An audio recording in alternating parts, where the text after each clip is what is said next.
ஐயோ ரொம்ப பசிக்குது, வயிறு வேற உருட்டுது. ஏதாவது சாப்பிடணும் போல இருக்கு. அம்மா வேற என்ன செஞ்சு வச்சுட்டு போயிருக்காங்கன்னு தெரியல. அம்மா வர வேற லேட் ஆகும். இதுல ஒண்ணுமே இல்ல, இதுலயும் ஒண்ணும் இல்ல. சரி, வேற இதுல என்ன வச்சிருக்காங்கன்னு ஒன்னொன்னா திறந்து பாத்துருவோம். ஐயோ இதுவும் காலியா இருக்கே.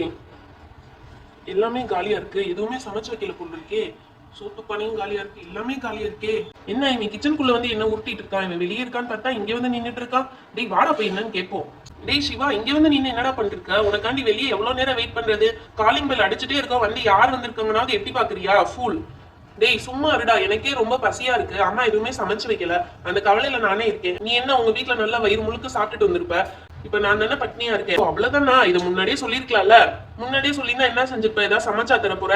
ஆமா ஆமா சமைச்சு தரேன். தள்ள என்ன பொருள்லாம் இருக்குன்னு பாப்போம், அதை வச்சு உனக்கு ஏதாவது நான் சமைச்சு தரேன். இந்த அர்ஜுனோட கைவண்ணத்தை நீ பார்த்தது இல்லையில, இன்னைக்கு பாப்ப. வா வா வா வந்து உட்காரு, எப்படி சமைக்கிறேன்னு பாரு. நான் சமைச்ச சாப்பாடு சாப்பிட்டு நீ உங்க அம்மாவே மறந்துடுவேடா. ஏதாவது காமெடி பண்ணிருக்காதடா, பசியில இருக்கே, வெறி ஆயிருவேன்.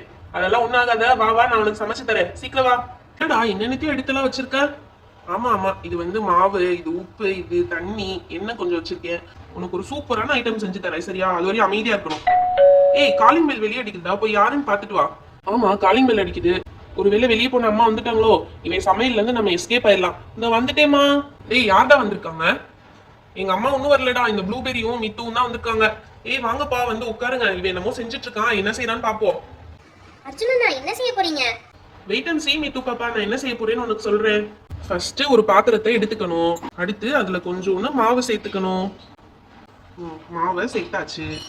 அடுத்து கொஞ்சோண்டு உப்பு ஆட் பண்ணிக்கலாம். தேவையான அளவு உப்பு ஆட் பண்ணிக்கலாம்டா. போதும் போதும், நிறைய உப்பு போடாத, எனக்கு பிடிக்காது. அடுத்து கொஞ்சமா எண்ணெய் சேர்த்துக்கலாம். கொஞ்சமா எண்ணெய் சேர்த்துக்கலாம்டா. அடுத்து இப்ப தேவையான அளவு தண்ணி ஊத்திக்கலாம்டா. போதும் போதும்டா, நிறைய தண்ணி இருக்கு. சரி, இது அப்படியே என்ன செய்யணும்னா பிசைஞ்சுக்கிட்டே இருக்கணும், ரொம்ப நேரம் பிசையணும். டேய் நீ சப்பாத்தி தானே செய்ய போற? டேய் இது ஃபர்ஸ்ட் ஆஃப் ஆல் சப்பாத்தி மாவே கிடையாது. நான் இன்னைக்கு பொரோட்டா செய்ய போறேன். உனக்கு மதுரை ஸ்பெஷல் பொரோட்டா தெரியுமா? இந்த மாவை நல்லா பிசைஞ்சு சாஃப்டா ஆக்கணும், அதுக்கப்புறம் தான் பொரோட்டா செய்யணும். இப்படி பிசைஞ்சுக்கிட்டே இருக்கணும்டா.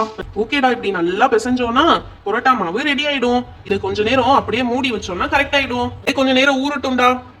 டேய் எனக்கே ரொம்ப பசிக்குது, நீ ஏன்டா ஊறுறதுக்குலாம் டைம் எடுக்கிற மாதிரி ஒரு டிஷ் எல்லாம் செஞ்சிருக்க? ஈஸியா சாப்பிடுற மாதிரி எதுனா செஞ்சு கொடுத்துருக்கலாம்ல. டேய் கொஞ்ச நேரம் பொறுமையா இருக்கா, நல்லா பசிட்டாதான் நல்லா சாப்பிட முடியும். வெயிட் பண்ணு, கொஞ்ச நேரத்துல ரெடி ஆயிடும். ஓகே, இப்போ ஊறிச்சான்னு பாத்துடலாம்டா. சூப்பர், செம்ம சாஃப்டா ரெடி ஆயிடுச்சுடா மாவு.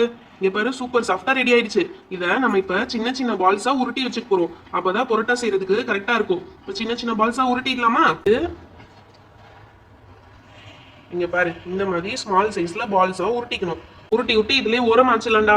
டேய் நான் உருட்டவாடா? ஏய் வேணாண்டா வேணாண்டா, உருட்ட வேணாம், நானே பாத்துக்கிறேன். எல்லாரும் போட்டு உழப்பிட்டு இருக்க தேவையில்ல. இப்படி சின்ன சின்ன பால்ஸா உருட்டி இப்படி வச்சிடணும். அப்பதான் பொரோட்டா ஸ்ப்ரெட் பண்றதுக்கு கரெக்டா இருக்கும். இங்க பாத்தியா எப்படி வருதுன்னு? கடையில செய்யற மாதிரி சூப்பரா வருதுல்ல? ஏய் நீ எல்லாமே தெரிஞ்சு வச்சிருக்கடா, எல்லாமே எப்படா கத்துக்கிட்ட நீனு? ஆமாடா, எல்லாத்துலயும் ஒரு இன்ட்ரெஸ்ட் இருந்தாதான் கத்துக்க முடியும். பாத்தியா சூப்பரா செஞ்சாச்சு. டேய் பொரோட்டா எல்லாம் ஹெல்தி இல்லைன்னு சொல்றாங்களேடா. ஆமா ஆமா, ரெகுலர் எல்லாம் சாப்பிடக்கூடாது. என்னைக்கோ ஒரு நாள் முடியாத பட்சத்துக்கு சாப்பிட்டுக்க வேண்டியதா, டெய்லி எல்லாம் சாப்பிடக்கூடாது, ரொம்ப ரொம்ப அன்ஹெல்திடா. அதுவும் இல்லாம நம்ம கோதுமை மாவுல செஞ்சோம்னா ஒரு பிரச்சனையும் கிடையாது, சாப்பிடலாம். சரி ஓகே, இது எல்லாத்தையும் உருட்டி உருட்டி வச்சாச்சு. அடுத்து அடுப்பை பத்த வச்சு தோசைக்கல்ல போட்டு மாவை ஸ்ப்ரெட் பண்ணி பொரோட்டாவை போட்டுற வேண்டியதா. அடுப்பை பத்த வச்சு நம்ம தோசைக்கல்ல மேல வச்சிருவோம். தோசைக்கல் சூடாகிற கேப்ல நம்ம வந்து இதை ஸ்ப்ரெட் பண்ணிடலாம். ஓகேவா? அடுப்பு தீச்சுடா, நல்லா தோசைக்கல்ல மேல வச்சிருடா. சூப்பர்டா, இப்ப கல்லு நல்லா சூடாகட்டும். டேய் நான் கடையில எல்லாம் பாத்திருக்கேன்டா, பொரோட்டாவை நல்லா அடிச்சு அடிச்சு தேய்ப்பாங்கடா. இப்ப எப்படி அடிச்சு தேய்க்க போற? டேய் அதுக்கு தாண்டா இது வச்சிருக்கேன், இந்த சாப்பிங் போர்ட்ல போட்டு நல்லா அடிச்சு அடிச்சு தேய்க்க போறேன்டா. சரி இப்ப என்ன சொல்ற? இது பிரிச்சு இப்படி இப்படி அடிச்சு ஸ்ப்ரெட் பண்றது தானே சொல்ற? நீ பாரு, இப்படி தானே பண்ணணும். இப்படி நல்லா ஸ்ப்ரெட் பண்ணி அதை நல்லா பெருசாக்கணும். பெருசாக்குனதுக்கு அப்புறமா இந்த மாதிரி பெருசாக்கிடணும்.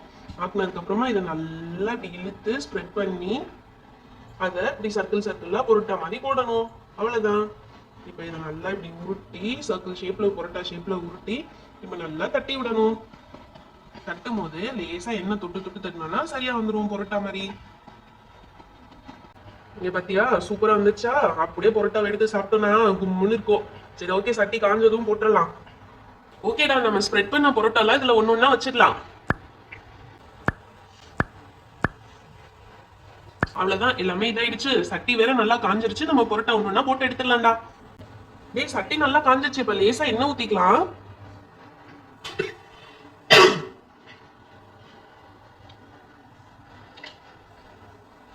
ஓகேடா, இப்ப நம்ம போட்டு வச்சிருக்க பொரோட்டாவை இதுல போட்டு நல்லா சுட்டு எடுத்துடலாம்டா. ஓகேடா, இந்த பொரோட்டா லைட்டா ஒரு சைடு வெந்துருச்சு அப்படின்னு ஒரு சைடு திருப்பி போட வேண்டியதான். என்னடா வெறும் கையிலே திருப்புற? ஆமாடா, எங்க அம்மாலாம் அப்படிதான் சப்பாத்தி சுடையில வெறும் கையிலே திருப்புவாங்க. அது பார்த்து பார்த்து அப்படியே எனக்கும் பழகிச்சு. ஆனா நீங்க செய்யும் போது கையில கிளவுஸ் போட்டு செய்யுங்கடா. ஓகே ஓகே, சூப்பரா வெந்துச்சுங்க பாத்தியா? சுடுதுடா. இதை அப்படியே எடுத்து ஓரமா வச்சிடலாம். அவ்வளவுதான், பொரோட்டா ரெடி. பொரோட்டாக்கு சால்னாவும் ரெடி.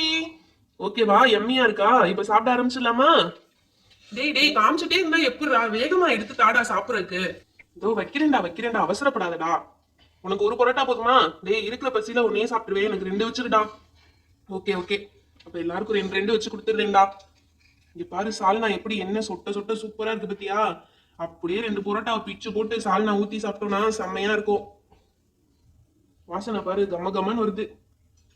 என்னடா, சாப்பிடும் போது உன் பசிக்கு நீ கொஞ்சம் வேகமா சாப்பிடு. இந்தாங்கப்பா, நீங்களும் சாப்பிடுங்க. டேய், கடைசியில அண்ணனை விட்டியே, எனக்கு கொஞ்சம் குடுறா. தரேன்டா, உனக்கு இல்லாமையா? இன்னும் இருக்கு, நிறைய இருக்கு. டேய், எப்படா இவ்வளவு டேஸ்டா பண்ண? கடையில சாப்பிடுற மாதிரியே இருக்குடா, செம்ம டேஸ்டா இருக்குடா. அதுதான் அர்ஜுன்ங்கிறது. இப்ப பாரு நான் எப்படி சாப்பிட போறேன்னு. இந்த பரோட்டாவை இப்படி தொட்டு தொட்டெல்லாம் சாப்பிடக்கூடாது. இது இப்படியே பிச்சு போட்டு, எப்படி பிச்சு போட்டோமா இந்த மாதிரி பிச்சு நல்லா போட்டு, அது மேல சால்னாவை ஊத்தி, சால்னா சொதன்னு ஊத்தணும். ஊத்தி அப்படியே பரட்டி சாப்பிட்டோம்னா செம்மையா இருக்கும்டா. இந்தா சாப்பிட்டு பாரு. ஹாய் ஃப்ரெண்ட்ஸ், இந்த பரோட்டா வீடியோ உங்களுக்கு பிடிச்சனா லைக் அண்ட் ஷேர் பண்ணுங்க. இன்னும் நிறைய பேர் நம்ம சேனலை சப்ஸ்கிரைப் பண்ணாம பார்த்துட்டு இருக்கீங்க. மறக்காம சப்ஸ்கிரைப் பண்ணிடுங்க. அப்பதான் இன்னும் நிறைய இன்ட்ரெஸ்டிங்கான வீடியோஸ் உங்களுக்கு வரும். Thank you, bye bye. Meet you on next video.